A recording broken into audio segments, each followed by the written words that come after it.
So we had a little meeting with Pastor Matt the other day and asked us some questions. And one of the things he asked was about traditions.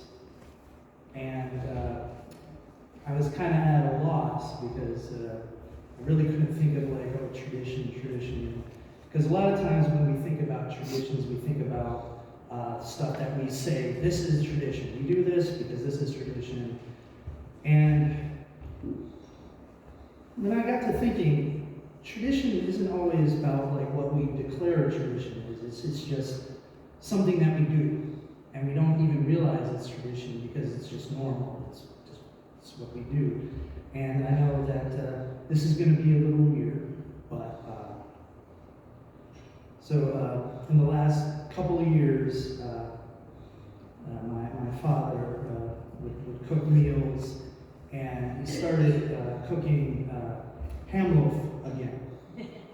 And I don't know if you know what ham loaf is. It's like meatloaf, but it's made with ham products.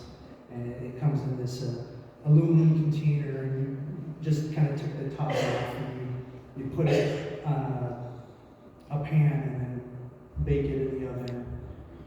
Real simple, not a lot of work involved. But when we started having that again, the smells and the taste just brought me back to Sunday dinner. Sunday morning, my mom was like the general, and get the kids up, get dressed, get cleaned up, comb their hair, we're going to church, oh, you're not going to like it, whatever, we're going to church, we have to do this is what we got to do. And so we would go to church, and we'd actually sit up in the balcony up there, and during the service, she'd give my brother and I mints to kind of hold us over. But after the service and the fellowship, we would go back home and sit at the dining room table, and we'd have ham loaf with green beans and mashed potatoes. And as a kid, I would build up the mashed potatoes like a little mountain and make it like indent, to put butter in there so it'd be like a lava flows.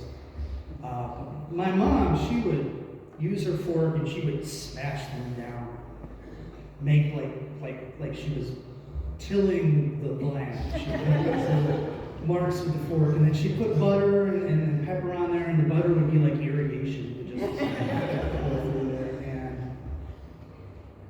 and that's what we did. That was the tradition. We would go to church, and we'd have ham loaf for Sunday night.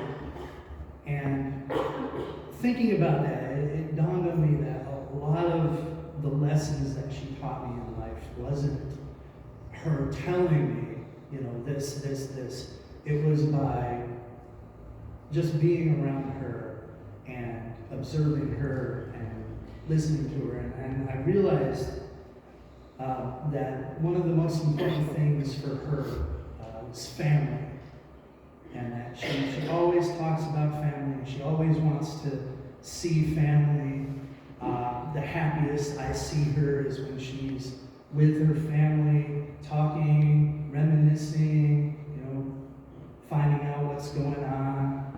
She was a very curious person. She wanted to know everything about everything that was going on. And that taught me, and as I was growing up, family gatherings, okay, sometimes it's like, I don't know what to talk to people, and then as a kid, it's like, oh, it's kind of boring. And so I didn't realize how important and powerful family was until I got older and realized that these connections that we make with our family and our friends are some of the most important connections that we can make, because when we make those connections, and when we make the effort to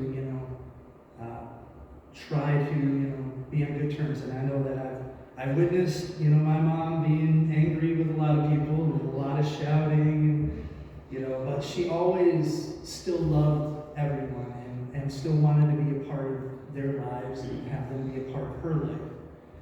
And I realized that there's a lot of strength that you gain from those connections.